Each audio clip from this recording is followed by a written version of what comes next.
So coloring a pumpkin, then adding a face to it. Trace around it and have your child cut it out.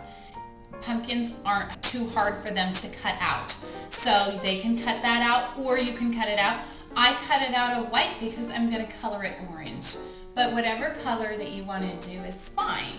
So what then you can do is either you cut it out or your child cuts it out. Usually some children at 3 are really good at cutting, but 4-year-olds, that's when we really start working on cutting and everything. Then just go ahead and put it down and they can color it, of course, whatever color they want. It doesn't need to be orange because, as we know, not all pumpkins are orange. Some are white.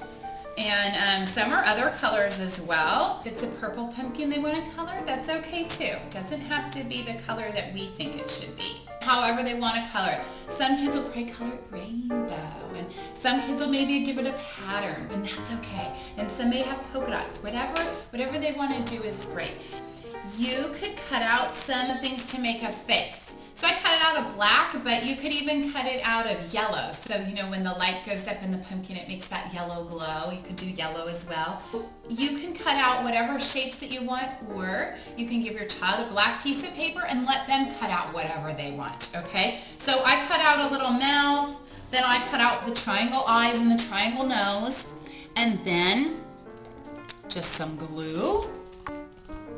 And using glue is working on those muscles in their hands, which is great for writing. They can put it wherever they want. Now, some pumpkins are going to have a face, mouth up here on the side. However they want to do it is fine. It doesn't have to be the way that we think it should be. And some children are going to use a ton of glue, and that's okay too.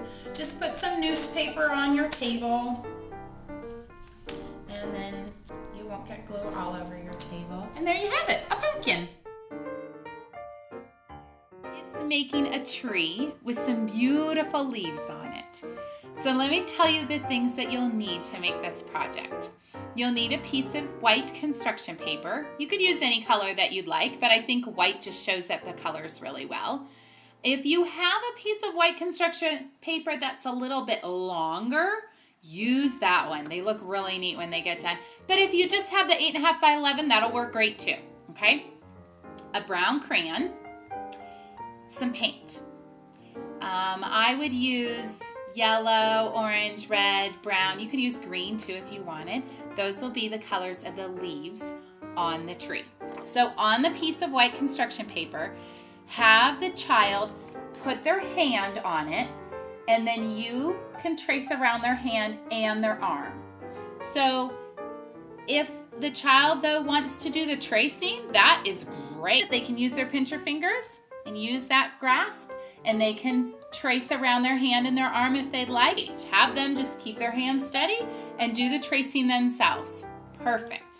I love that idea of having kids interact and do that. But if they can't do it or they need some help, you can do it for them. We'll have the fingers represent the tree limbs, and then their arm will represent the tree trunk.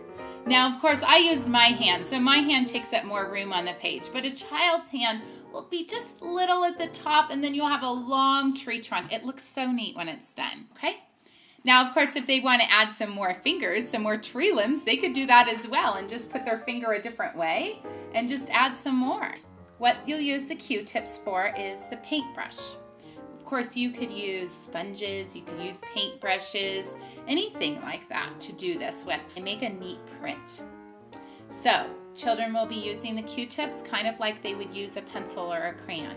Encourage them to use it. They would hold a pencil, okay? And then they dip it in, and then they put it on to their paper. So these are the leaves on their fall tree.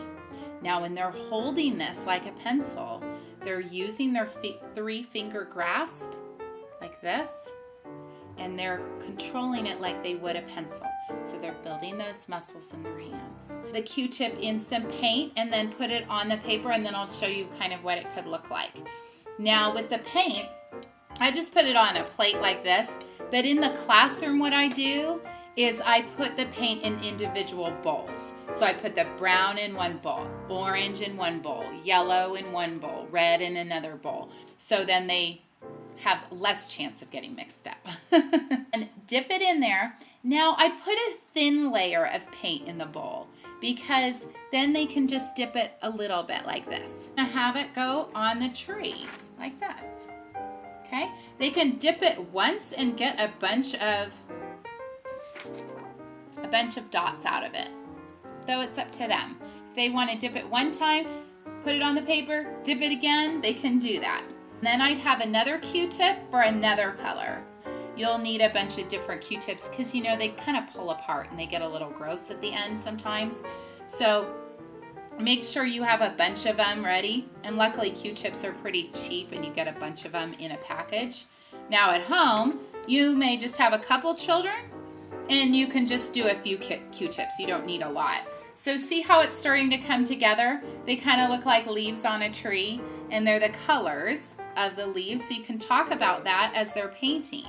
Talk about the colors they see. So they're working on color recognition as well. Okay, and they're also working on their small motor skills, which is awesome. That's always a good thing. They're painting and having fun, but they're working on small motor skills. And then some children will take the Q-tip and they'll use it as a paintbrush, and they may start painting the tree.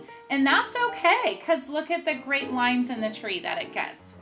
And that's neat. Now what I've done before is I've taken this and I framed it. I've put some different color around it, construction paper around it, and then hung it up, and it looks so great.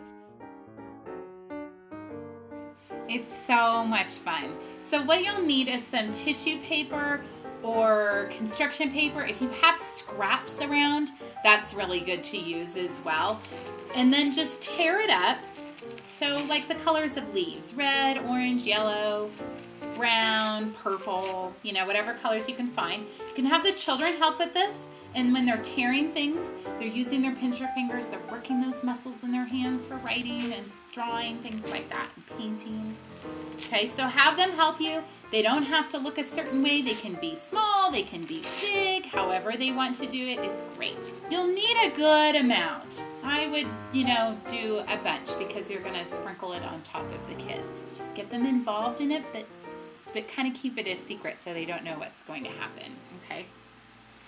So once you have that, put it in, you can put it in a bag, you can put it in a basket, wherever you'd like to put it, just kind of cover it up.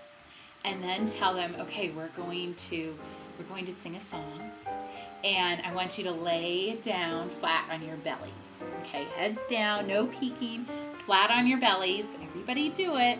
Okay, and then once they do that, then you have the bag or the basket, and you take it and you take out the tissue paper or the construction paper and just sprinkle it on top of the kids. Let it fall on top of the kids.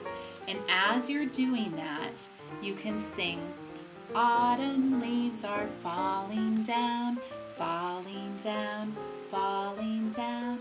Autumn leaves are falling down, yellow, red, orange, and brown. And so then they start to feel it falling on them.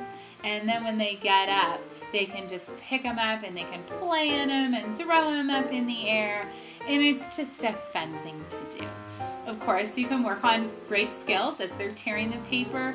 They're working those muscles in their hands. As they're listening to the song, they're hearing the different rhymes that are going on. They're also working on color recognition as well. And it's just a super fun thing to do. It's messy. It's messy. You can have them rake it up, use their fingers to rake up the construction paper or the tissue paper after you do it and put it back in the bag or the basket. You can have them help with that.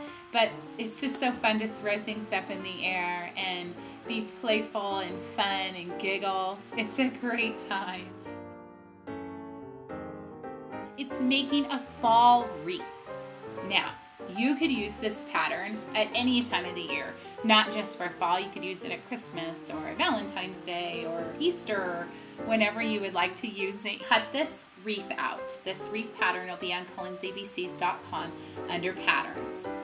So you can print it out, and then I would print it out, cut it out, and then trace it onto construction paper so it's a little bit thicker.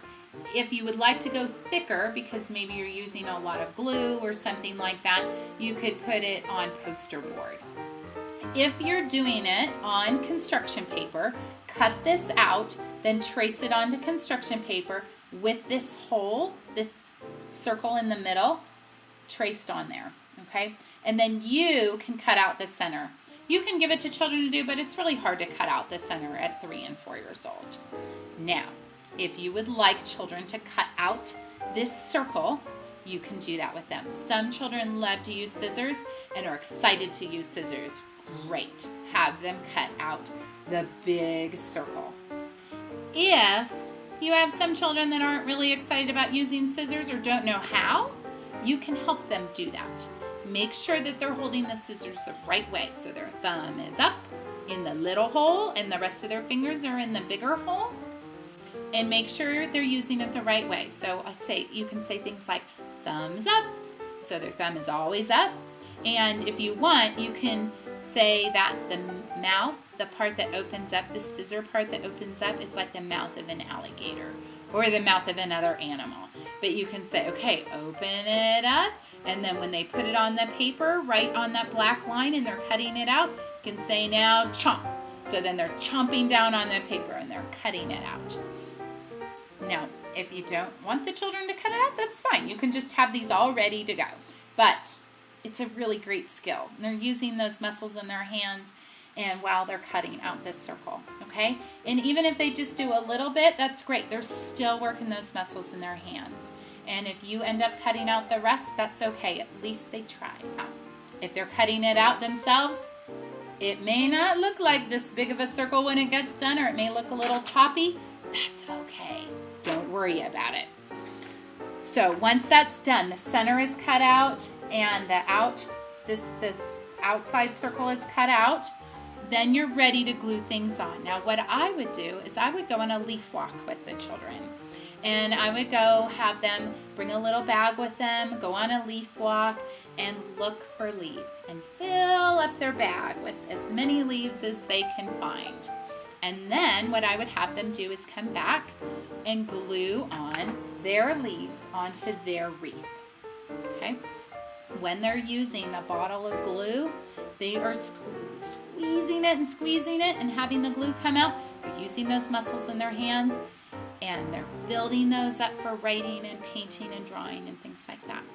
If you don't want to use the glue bottle, you could just pour the glue into a bowl and use a little paintbrush. They're still working those muscles in their hands because they're pinching the paintbrush with their 2-finger, 3-finger grasp, and they're working those muscles in their hands, and they could paint the glue on. Okay? That would be less glue. Most likely it wouldn't be as globby, and it wouldn't weigh down the paper as much. Okay? So if you want, you can have them painted on and then just sprinkle on their leaves, and it is so pretty.